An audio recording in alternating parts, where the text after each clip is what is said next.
Então, Dave, eu não vou fazer o que você está me pedindo, porque eu, neste momento, estou dominando você.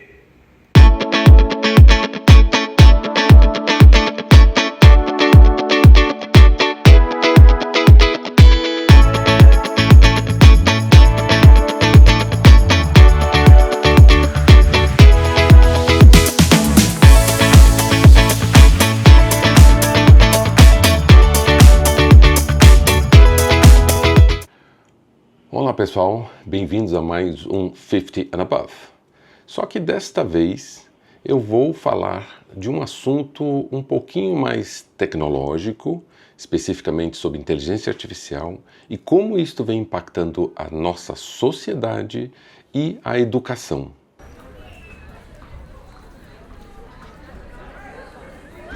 Para isto eu convidei Carlos Piazza, que vocês já assistiram em outros episódios nossos, e Fábio La Selva, do Google Cloud, que também estará abordando o tema para todos nós.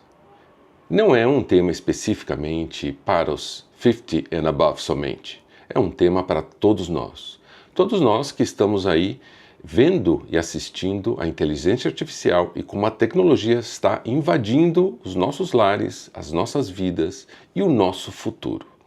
Vamos assistir para que vocês tenham uma noção de como eles estão enxergando todo este impacto que acontece aí no nosso dia a dia.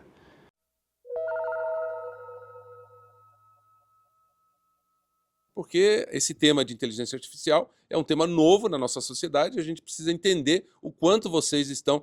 você fez a cabeça assim, realmente não é novo, sim, já da década de 50, né, já vinha se falando disso, mas na realidade o futuro, o AGI, né, está cada vez mais presente, ou irá estar presente nas nossas vidas. Então, sem dúvida, isso faz todo sentido a gente saber aí como é que vocês estão interagindo aí no seu dia a dia, nos negócios, nas empresas e escolas, com a inteligência artificial. Eu sou o Fábio La Selva, eu trabalho no Google, estou na área aí de educação para trazer, a gente chama de Google Cloud Learning, para trazer aí os talentos para o mercado de tecnologia.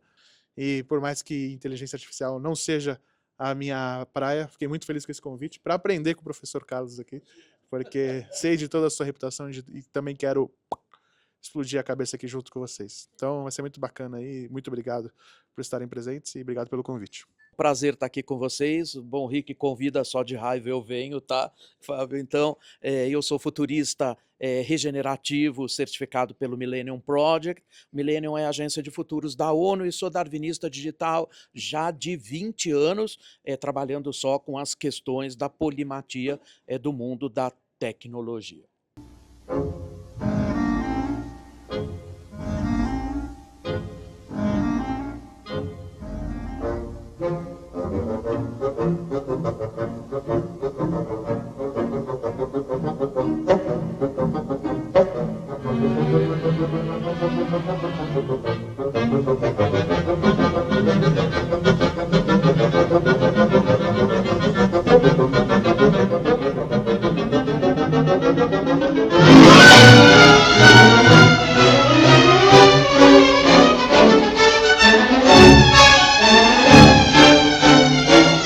Você vê, na realidade, o que acontece, elas vão se multiplicando como qualquer outra tecnologia que a gente já viu. Ela vai se multiplicando, vai mostrando o que é, você vai vendo qual é a atividade que ela pode executar, quais são, então, as execuções que ela pode dar para a gente, e é claro que, lá no final das contas, pela experiência, pela moral daquilo que uma sociedade espera, daquilo que a gente tem como tolerável, é claro, vai chegar a regulação.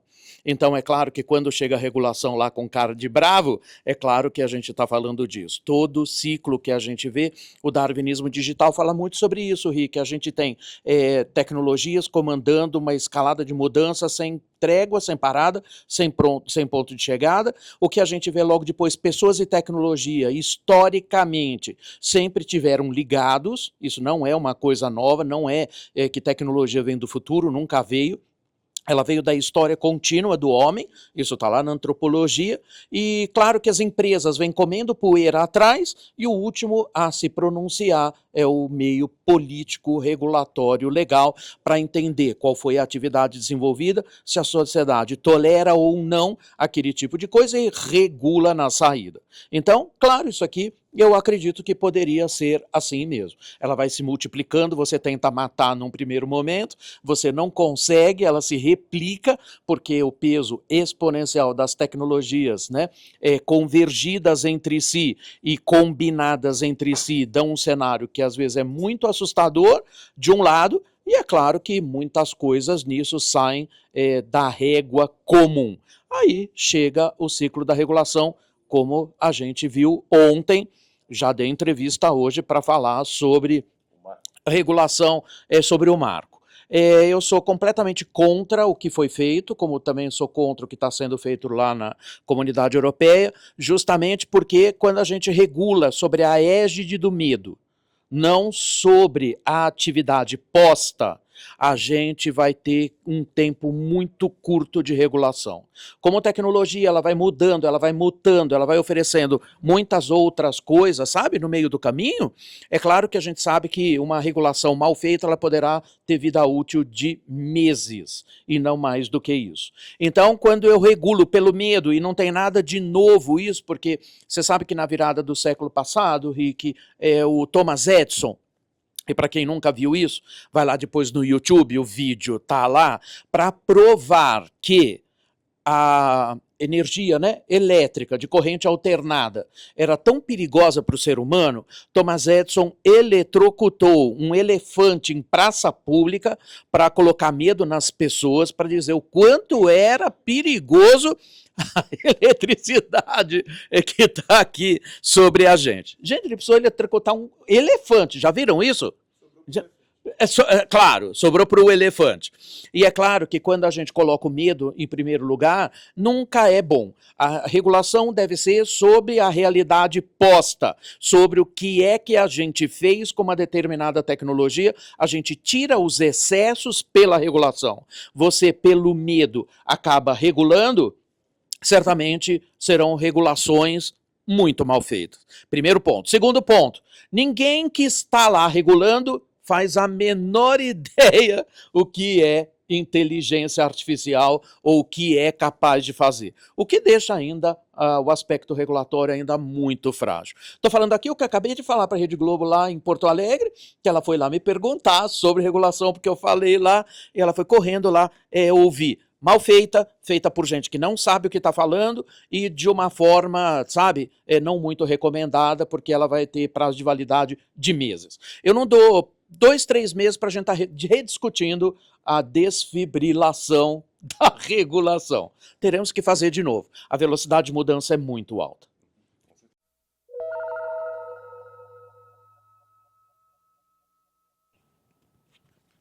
Eu acredito que, como você mesmo disse, a tecnologia a gente tem que usar a favor, né, principalmente para as coisas mais importantes, no caso, educação.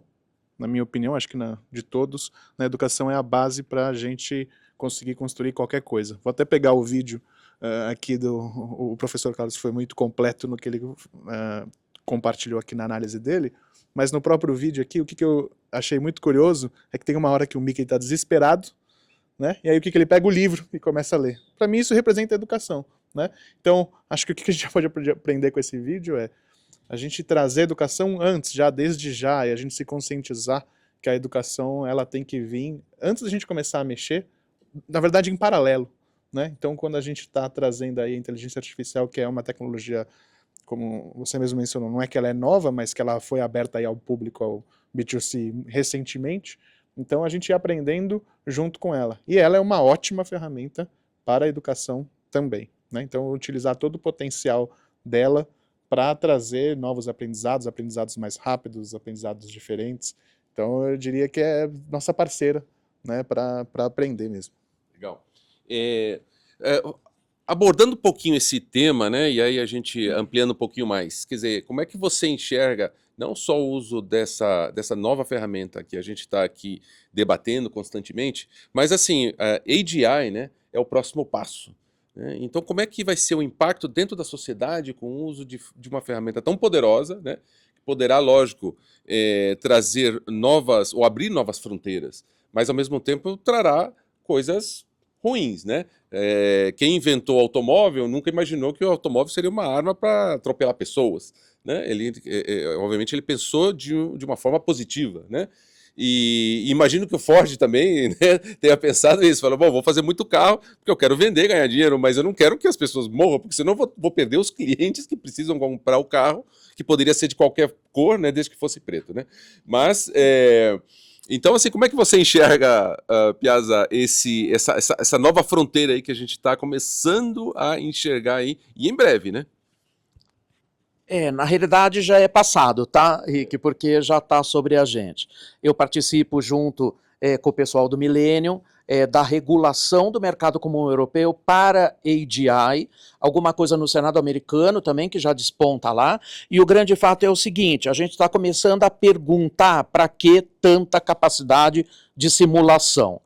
Primeiro porque a única coisa que difere, né, do que a gente tem de inteligência artificial narrow, que nós temos hoje, narrow, ela é burra, tá? Narrow, ela é estreita, ela é burra. Ela vem como inteligência artificial geral, que vem agora só mudando o poder de processamento.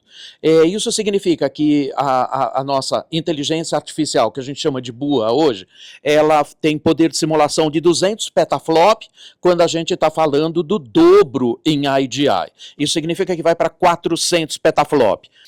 Petaflop, o que é isso? É justamente o que mede a capacidade de uma inteligência artificial, é sua capacidade de simulação de cálculo. Claro, eu estou falando de poder de cálculo. Inteligência artificial, ela não é nem artificial, muito menos uma inteligência. É só um nome bonito que foi dado para isso. Na realidade, o que a gente tem aí? Um poder de simulação baseado em cálculo que é absurdo. Então, se eu estou falando da inteligência artificial narrow, que está sobre a gente, você vai estar falando aí de 200 petaflop. Nós estamos falando de AGI com 400 a 600 petaflop. O que significa isso? 400 a 600, 4 trilhões de cálculos por segundo. Tudo bem para você? Não cabe nem na cabeça da gente o que seria isso, porque o nosso poder de processamento é muito menor. Inimaginável, porque a gente não consegue nem capturar isso. Aí eu pergunto a seguinte coisa, se eu tenho que ter tecnologias não são uma finalidade em si, tecnologias são meios pela qual a gente busca, então, o equilíbrio da vida humana neste planeta combalido chamado Terra, dentro de um universo que está punindo esse planeta dia a dia. A pergunta é, perante a inteligência natural, para que tanta capacidade de simulação de máquina? Essa é uma pergunta da filosofia que ninguém sabe responder, porque a tecnologia ela vai avançando, avançando, avançando, e claro que tecnologias são neutras, ela não arbitra a sua própria utilização. Quem faz isso é quem a utiliza de maneira certa ou errada, a partir do que está previsto na moral e na ética. Então, claro que tecnologia, qualquer uma, ela é usada para o bem ou para o mal.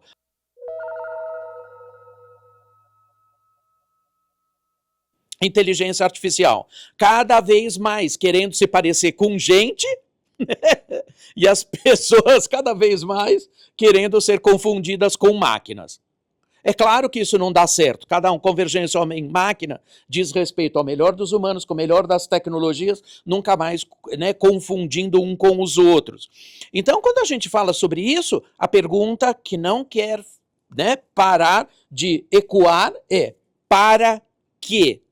E isso, se a gente vai ainda além, porque tem o terceiro nível da superinteligência, que é a computação quântica, que vai dar para você, lembra que sistema digital trabalha binário, né, entre 0 e 1.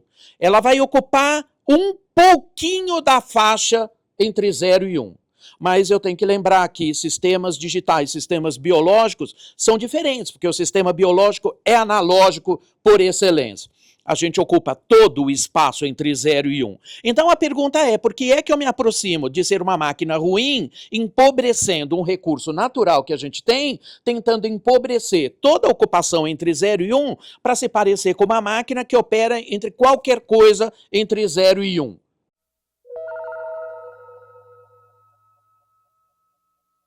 Eu gostaria agora de, Fábio, de saber de você o seguinte. Essa semana, se não me engano, ou na semana passada, o Google anunciou, né, a construção, enfim, a finalização, a gente não viu ainda exatamente, não sei em que pé está, não sei se você tem essa informação, enfim, do computador quântico, né, que enfim, a IBM já está há algum tempo aí desenvolvendo, e com tudo isso que a gente está falando de AGI, etc e tal, com certeza essa revolução quântica também vai acontecer no paralelo aqui, né? Então muita coisa vai vir. A minha pergunta o uso desta capacidade quântica desses computadores, o quanto vai colaborar para a gente ter o que nós temos hoje como educação e escola?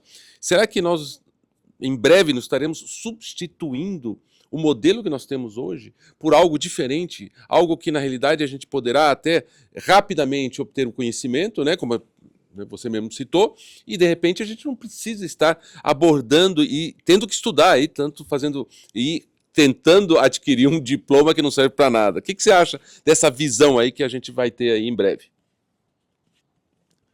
Eu não faço ideia. Eu não faço ideia. Ainda bem que ele é sincero. Estou tentando fazer um contraponto ao professor, um lado mais otimista, espero que seja bom, mas eu não faço ideia. Eu prefiro escutar a ideia do professor, porque do lado do Google, né, eu nem posso responder nada relacionado à computação quântica, eu tenho que me restringir aqui aos nossos programas de educação, então a sua pergunta está, né, relacionada ao futuro. De verdade, acredito que, né, a tecnologia pode trazer muitos avanços e frutos mesmo positivos para a humanidade, mas essa questão da computação quântica está tão acima que a explicação aqui do professor foi realmente aqui na minha cabeça. Eu estou curioso para, se você me permite, redirecionar a pergunta para você. Não, mas antes de repassar, devolver a pergunta, eu tenho mais um videozinho, um videozinho aqui, que eu sei que você vai gostar desse aqui, mas eu vou mostrar aqui para vocês, que é vintage também. Muitos de vocês, acho que talvez não tenham visto esse filme aqui, mas acho que é bom para provocar um pouquinho. Por favor, abra o acesso de veículos, Raul.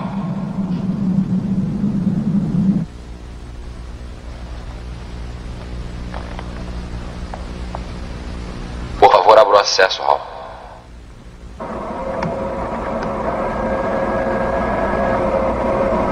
Alô, Raul, está me ouvindo? Alô, Raul, está me ouvindo? Está me ouvindo, Raul? Raul, está me ouvindo? Está me ouvindo, Raul? Raul, está me ouvindo? Está me ouvindo, Raul? Afirmativo, Dave. Não escuta. Abra o acesso de veículos, Raul. Me desculpe, Dave. Não posso fazer isso. Qual é o problema? Acho que sabe qual é o problema tão bem quanto eu. Não estou entendendo, Raul. Esta missão é muito importante para eu deixar que você a coloque em risco. Não estou entendendo coisa alguma, Raul. Eu sei que você e Frank planejavam me desligar. Eu acho que não vou poder permitir tal coisa. De onde você tirou essa ideia, Raul? Dave, embora tivesse tomado precauções extremas no veículo para eu não ouvi-los, eu consegui ler os seus lábios.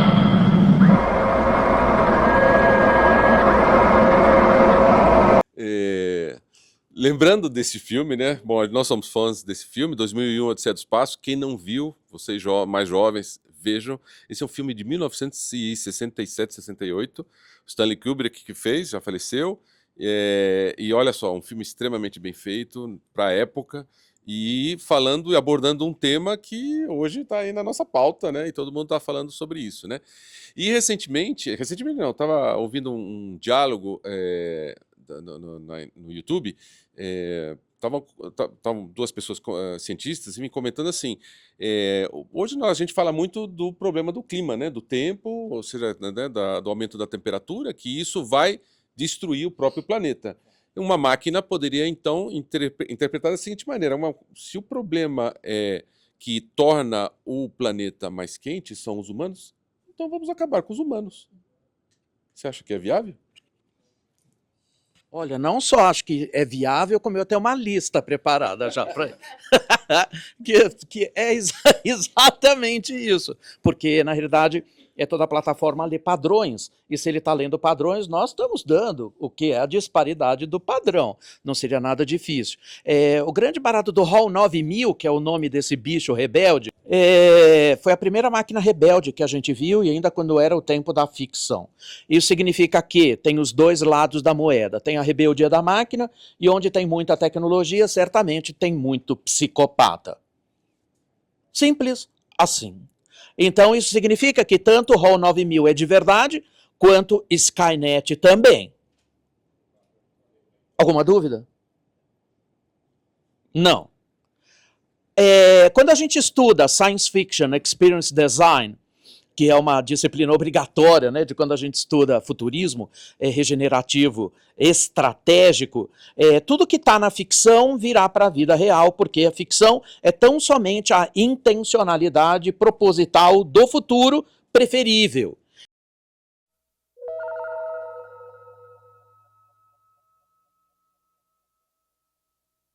Gente, como bons humanos, né, e como Hamlet também já dizia, será, né, ser ou não ser, gente, qual é a dificuldade que a gente tem de enxergar que tudo que nasce morre, até a inteligência artificial? Tudo que nasce morre. Ou você pensa que a inteligência artificial é o fim do túnel, que a gente vai ver tudo isso e vamos parar aqui e depois vamos para onde? Daqui a pouco vem outro troço para cima da gente, que a gente não está muito, né, capaz de ver ainda.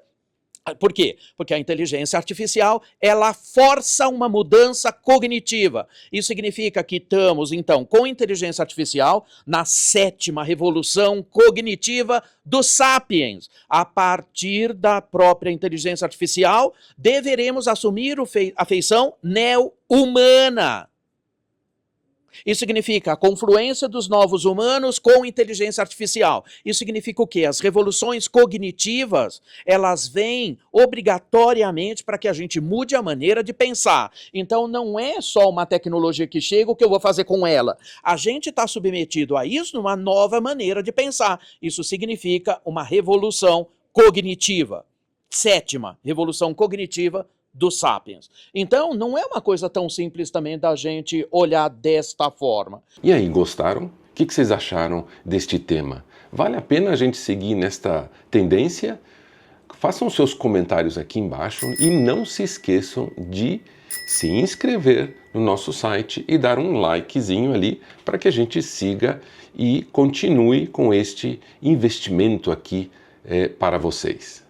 E não percam o próximo episódio, no qual eu irei falar sobre turismo. Na realidade, uma viagem que realizamos ao Espírito Santo aqui do Brasil, para conhecer e ver de perto a Pedra Azul. Um lugar maravilhoso, e vou dar dicas para vocês e aquilo que vocês acreditem que faça sentido aí nos seus próximos projetos de turismo. Então não percam este próximo episódio em breve aí para vocês.